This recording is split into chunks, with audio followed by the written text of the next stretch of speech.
Yeah, I don't think they'll understand it, to be honest. I don't think Canadians really get into the weeds on what's happening here.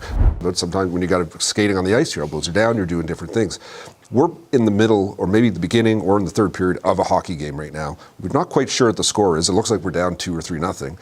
When they use hockey analogies for politics, what they're really saying is they think we're too stupid to understand. Welcome to the channel. If you could, please hit that like button. And if you enjoyed the video, please consider subscribing. The CBC's Power and Politics discussed Mark Carney's dropping of the tariffs while taking jabs at Pierre, Poilievre, and Donald Trump.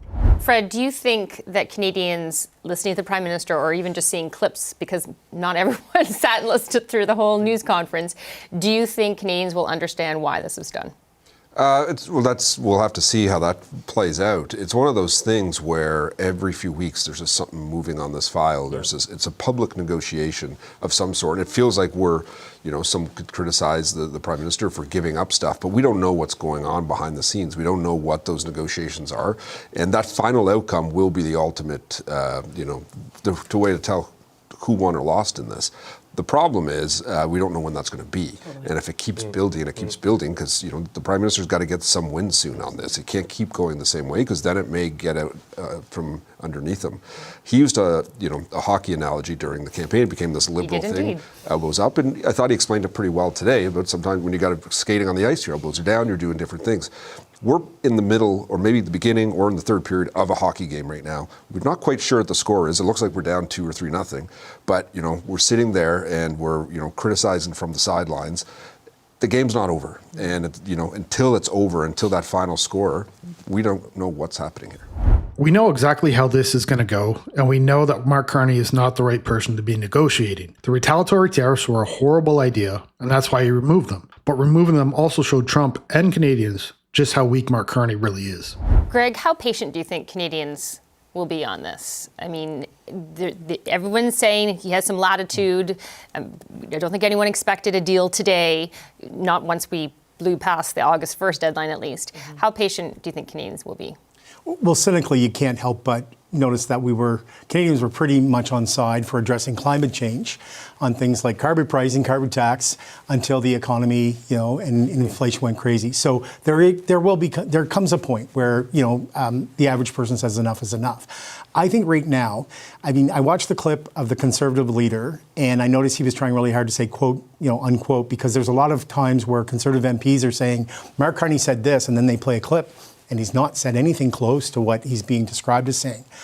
I keep asking myself, why do the Conservatives keep going there? And I think part of it is, if you look at, polling about Canadians that support Trump are undoubtedly a member of the Conservative Party. So that is perhaps the audience they want for those messages. But the rest of Canadians are watching the guy who we just saw with the red hat that said Trump is right about everything.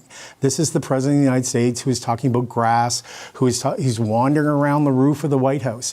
For Conservatives to get Canadians on board to what the Conservatives believe, Canadians have to ignore everything else that they're seeing about Donald Trump. Epstein files. He raided Bolton's house this morning. So, you have to have a lot of ignoring of what this guy is like to deal with in order to believe Pierre Poilievre. Raided Bolton's house this morning. No, he didn't, but the FBI did. And Trump was not aware that they were doing it. But they forgot to mention that. And they also conveniently forgot to mention that Donald Trump was the person that came forward years ago and publicly warned about Epstein. There's also no evidence at all, nothing, not one little bit, that he did anything illegal. Although there was expectation set up, right? And politics is about trying to meet those expectations. Totally. So how patient will Canadians be, even if they completely understand the kind of administration and president we're dealing with? What do you think Canadians' patience is for seeing what they were promised during the election? I don't think it's very long, to be honest. I think, folks were away for the summer. I think people are taking a break. They see him say every different thing every different week, and they're giving it a rest. But kids are going back to school. I think people are going to start paying a little bit more attention. Folks are supposed to be coming back to Ottawa in, 3 weeks now? I think that timeline is getting shorter and shorter. I think today works if we hear something soon. If we don't hear something soon, then it's we backed off the digital service tax, we backed off this, and we're still waiting for anything. I do think that there's some time to play there with, because I think, as everybody has said, people have empathy for the Prime Minister that he's dealing with somebody that is so unpredictable. But unless you're able to show either that the removing of retaliatory tariffs is good for us and it's good for us in these reasons, or you're able to show a deal or some sort of path to a deal with the president, I think folks are going to say, okay, well, you're backing off, you're backing off, you're backing off. How is this helping me? My friends who are working in steel are still losing their job. We're still hearing about businesses closing up shop and going to the U.S. because it's just too difficult. If you keep hearing those stories, I think the patience that people have will get shorter and shorter unless we start seeing something. She is right about that, but people should have lost their patience a long time ago. It seems like they're trying to convince their audience just to wait a little bit longer. Let's just see what happens. And remember, Mark Carney is dealing with that unpredictable big bad Donald Trump. Greg, there is some concern that this is the kind of president that you give an inch, he'll take a mile, and he'll keep asking for miles after that, that there is no stopping the need for concession and appeasement. How does Mark Carney deal with that if it turns out that today's move does not get the results in some kind of time? Like, what is his messaging then if, okay, I've done all this because I thought I was the right guy for this, but we're still stuck where we are now? Yeah, it's really difficult in that, you're negotiating with somebody who, how many things have we been told that this is really about? Fentanyl? All the other, lists of things, and it's never really happened. But today we saw the president, and this is, I think probably, if I'm an advisor to Carney, I'm probably cringing and faint praise when the president says nice things about you. But at some point, whether true or not, it became a talking point about Justin Trudeau that part of the big problem with Trump was that Trump disliked him. And then at some point at the very beginning, though, the efforts, the Broadway diplomacy that they tried with Come From Away and working with Ivanka Trump, all these things, like the Trudeau people at the very beginning, they did do an honest college try to have a good relationship with him, and it goes awry. So the Carney people would absolutely know that. But there is something beyond, retaliatory tariffs in what Mel just talked about, where it's Canadians have the choice not to travel to the United States. And I'm following places like Buffalo and Las Vegas and Cape Cod, and you see the horrendous hit to the tourism industry that they're experiencing right now. That will take a while to fold through.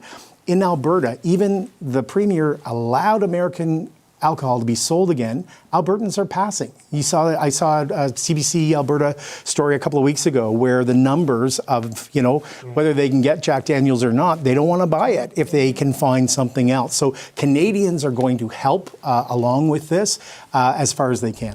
A CBC Alberta story. Does anyone trust a CBC story? They're about as accurate as the polls we were seeing during the election. I have yet to meet one person that won't buy an American product. It comes down to the price, what's the best deal, and I'm sure that's the case with most Liberals also.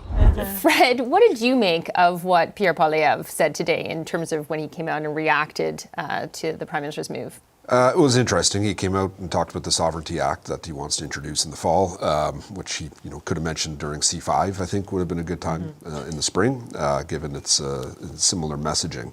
I think he's trying to find his footing on this. He's trying to find his message and what the message track is. I think he has an opportunity to be a strong statesman here and give the Liberal government rope here. Give them rope to hang themselves if they don't get this done. But by coming out and being kind of goofy today and saying like, hey, I would have just gone down and say, you take the tariffs off, I'll take ours off. That just doesn't work. No one buys that. And then he got a bit goofy in his press conference too, talking about like, steal my ideas. Like, present them, make them look like good, concrete, legitimate ideas. Don't take the goofiness away. He has this tone problem. Either he's too negative and now he's just sometimes too goofy. And I think that's one of the things he's got to figure out. He's got a few weeks before the House comes back. I've never seen Pierre Poilievre looking goofy. You can see when he speaks that he is frustrated with the Liberals, and rightfully so. He's explaining basic things to them, and they either don't understand or don't care. And a lot of the times it reminds me of a parent talking to a child. I'm going to end the video here. Let me know your thoughts in the comments. I'll see you in the next one.